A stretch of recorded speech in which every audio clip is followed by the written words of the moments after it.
Job, chapitre 20.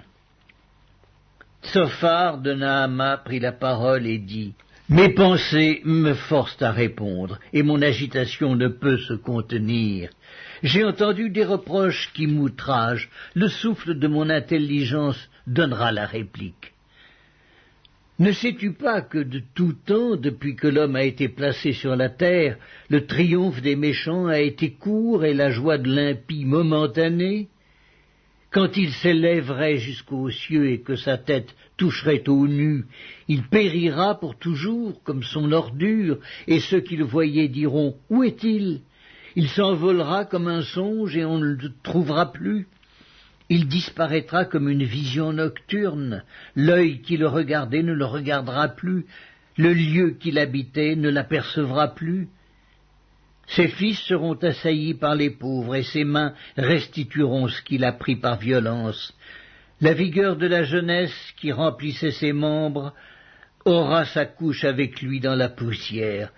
Le mal était doux à sa bouche, il le cachait sous sa langue, il le savourait sans l'abandonner, il le retenait au milieu de son palais, mais sa nourriture se transformera dans ses entrailles, elle deviendra dans son corps un venin d'aspic. Il a englouti des richesses, il les vomira. Dieu les chassera de son ventre. Il a sucé du venin d'aspic, la langue de la vipère le tuera. Il ne reposera plus ses regards sur les ruisseaux, sur les torrents, sur les fleuves de miel et de lait. Il rendra ce qu'il a gagné et n'en profitera plus. Il restituera tout ce qu'il a pris et n'en jouira plus, car il a opprimé, délaissé les pauvres. Il a ruiné des maisons et ne les a pas rétablies. Son avidité n'a point connu de bornes. Mais il ne sauvera pas ce qu'il avait de plus cher. Rien n'échappait à sa voracité, mais son bien-être ne durera pas. Au milieu de l'abondance, il sera dans la détresse.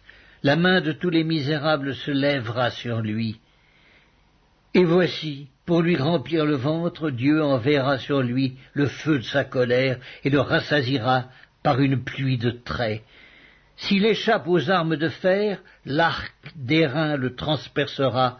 Il arrache de son corps le trait qui étincelle au sortir de ses entrailles, et il est en proie aux terreurs de la mort. Toutes les calamités sont réservées à ses trésors. Il sera consumé par un feu que n'allumera point l'homme, et ce qui restera dans sa tente en deviendra la pâture. Les cieux dévoileront son iniquité, et la terre s'élèvera contre lui. Les revenus de sa maison seront emportés, ils disparaîtront au jour de la colère de Dieu. Telle est la part que Dieu réserve aux méchants, tel est l'héritage que Dieu lui destine. Le livre de Job, chapitre 21. Job prit la parole et dit : Écoutez, écoutez mes paroles, donnez-moi seulement cette consolation. Laissez-moi parler, je vous prie, et quand j'aurai parlé, tu pourras te moquer. Est-ce contre un homme que se dirige ma plainte, et pourquoi mon âme ne serait-elle pas impatiente ? Regardez-moi, soyez étonnés, et mettez la main sur la bouche. Quand j'y pense, cela m'épouvante, et un tremblement saisit mon corps. Pourquoi les méchants vivent-ils ? Pourquoi les voit-on vieillir et accroître leur force ? Leur postérité s'affermit avec eux, et en leur présence, leurs rejetons prospèrent sous leurs yeux. Dans leur maison règne la paix, sans mélange de crainte. La verge de Dieu ne vient pas les frapper.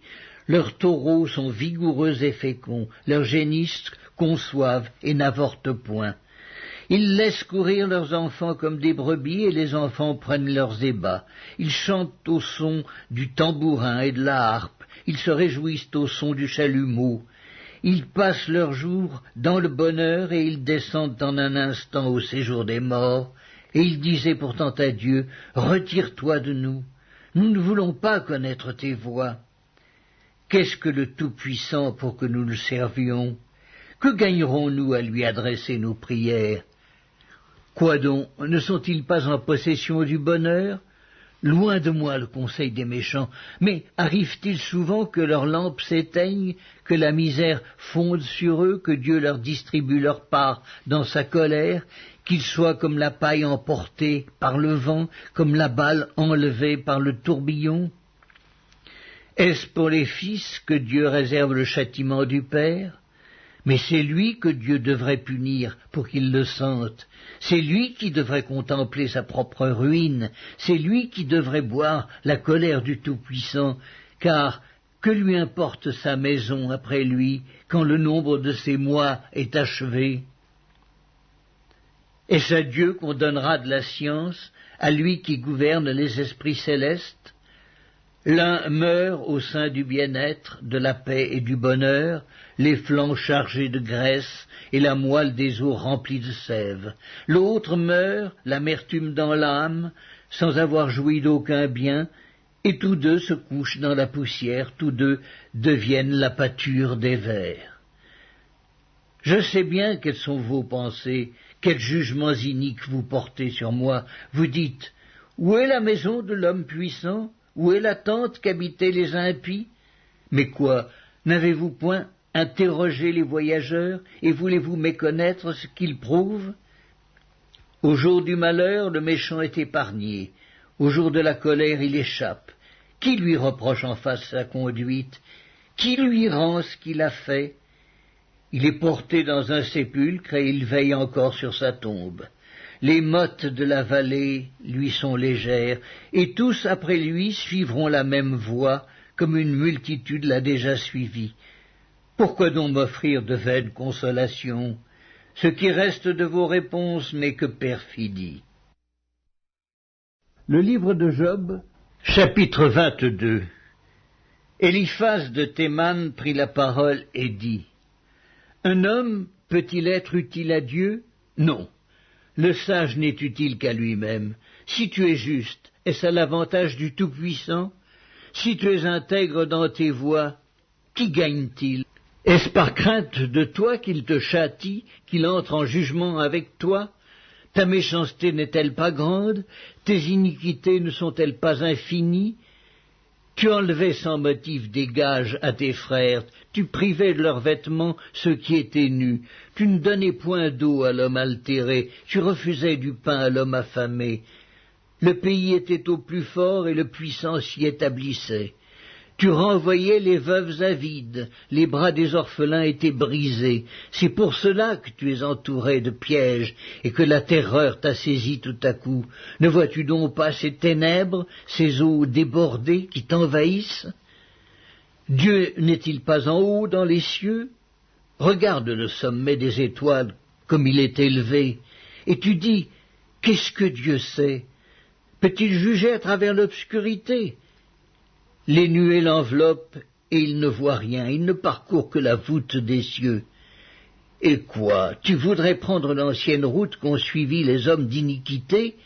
Ils ont été emportés avant le temps, ils ont eu la durée d'un torrent qui s'écoule. Ils disaient à Dieu, retire-toi de nous, que peut faire pour nous le Tout-Puissant? Dieu cependant avait rempli de bien leur maison. Loin de moi le conseil des méchants.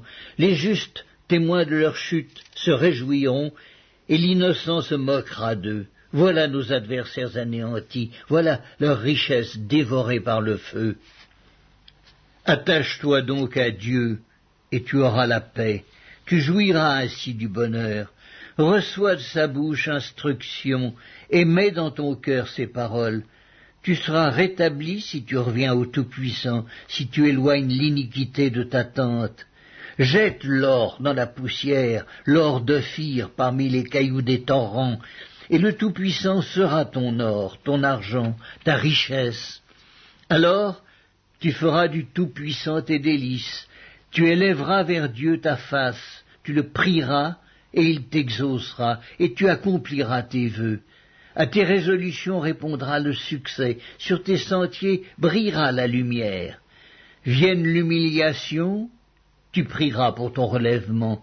Dieu secourt celui dont le regard est abattu. Il délivrera même le coupable, qui devra son salut à la pureté de tes mains. Le livre de Job, chapitre 23. Job prit la parole et dit: Maintenant encore ma plainte est une révolte, mais la souffrance étouffe mes soupirs. Oh, si je savais où le trouver, si je pouvais arriver jusqu'à son trône, je plaiderais ma cause devant lui, je remplirais ma bouche d'arguments, je connaîtrais ce qu'il peut avoir à répondre, je verrais ce qu'il peut avoir à me dire. Emploierait-il toute sa force à me combattre? Ne daignerait-il pas au moins m'écouter?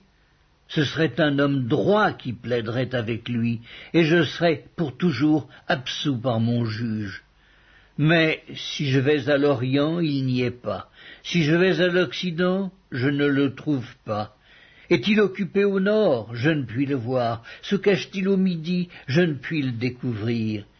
Il sait néanmoins quelle voie j'ai suivie, et s'il m'éprouvait, je sortirais pur comme l'or. Mon pied s'est attaché à ses pas, j'ai gardé sa voix, et je ne m'en suis point détourné. Je n'ai pas abandonné les commandements de ses lèvres, j'ai fait plier ma volonté aux paroles de sa bouche. Mais sa résolution est arrêtée, qui s'y opposera? Ce que son âme désire, il l'exécute. Il accomplira donc ses desseins à mon égard, et il en concevra bien d'autres encore. Voilà pourquoi sa présence m'épouvante. Quand j'y pense, j'ai peur de lui. Dieu a brisé mon courage, le Tout-Puissant m'a rempli d'effroi, car ce ne sont pas les ténèbres qui m'anéantissent, ce n'est pas l'obscurité dont je suis couvert. Le livre de Job, chapitre 24. Pourquoi le Tout-Puissant ne met-il pas des temps en réserve, et pourquoi ceux qui le connaissent ne voient-ils pas ses jours? On déplace les bornes, on vole des troupeaux, et on les fait paître, on enlève l'âne de l'orphelin, on prend pour gage le bœuf de la veuve, on repousse du chemin les indigents, on force tous les malheureux du pays à se cacher. Et voici, comme les ânes sauvages du désert, ils sortent le matin pour chercher de la nourriture. Ils n'ont que le désert pour trouver le pain de leurs enfants. Ils coupent le fourrage qui reste dans les champs, ils grappillent dans la vigne de l'impie. Ils passent la nuit dans la nudité, sans vêtements, sans couverture contre le froid. Ils sont percés par la pluie des montagnes, et ils embrassent les rochers comme unique refuge. On arrache l'orphelin à la mamelle, on prend des gages sur le pauvre. Ils vont tout nus, sans vêtements, ils sont affamés, et ils portent les gerbes. Dans les enclos de l'impie, ils font de l'huile, ils foulent le pressoir, et ils ont soif. Dans les villes s'exhalent les soupirs des mourants, l'âme des blessés jette des cris, et Dieu ne prend pas garde à ces infamies. D'autres sont ennemis de la lumière, ils n'en connaissent pas les voies, ils n'en pratiquent pas les sentiers. L'assassin se lève au point du jour, tue le pauvre et l'indigent, et il dérobe pendant la nuit. L'œil de l'adultère épie le crépuscule. Personne ne me verra, dit-il, et il met un voile sur sa figure. La nuit, ils forcent les maisons, le jour ils se tiennent enfermés. Ils ne connaissent pas la lumière. Pour eux, le matin, c'est l'ombre de la mort, ils en éprouvent toutes les terreurs. Et quoi? L'impie est d'un poids léger sur la face des eaux, il n'a sur la terre qu'une part maudite, il ne prend jamais le chemin des vignes. Comme la sécheresse et la chaleur absorbent les eaux de la neige, ainsi le séjour des morts engloutit ceux qui pêchent. Quoi? Le sein maternel l'oublie, les vers en font leur délice, on ne se souvient plus de lui. L'impie est brisé comme un arbre, lui qui dépouille la femme stérile et sans enfant, lui qui ne répand aucun bienfait sur la veuve. Non, Dieu, par sa force, prolonge les jours des violents, et les voilà debout quand ils désespéraient de la vie. Il leur donne de la sécurité et de la confiance, il a les regards sur leur voie. Ils se sont élevés, et en un instant ils ne sont plus. Ils tombent, ils meurent comme tous les hommes, ils sont coupés comme la tête des épis. S'il n'en est pas ainsi, qui me démentira? Qui réduira mes paroles à néant? Job, chapitre 25. Bildad, De Chouac prit la parole et dit: La puissance et la terreur appartiennent à Dieu. Il fait régner la paix dans ces hautes régions. Ses armées ne sont-elles pas innombrables? Sur qui sa lumière ne se lève-t-elle pas? Comment l'homme serait-il juste devant Dieu? Comment celui qui est né de la femme serait-il pur? Voici, la lune même n'est pas brillante et les étoiles ne sont pas pures à ses yeux. Combien moins l'homme qui n'est qu'un ver, le fils de l'homme qui n'est qu'un vermisseau.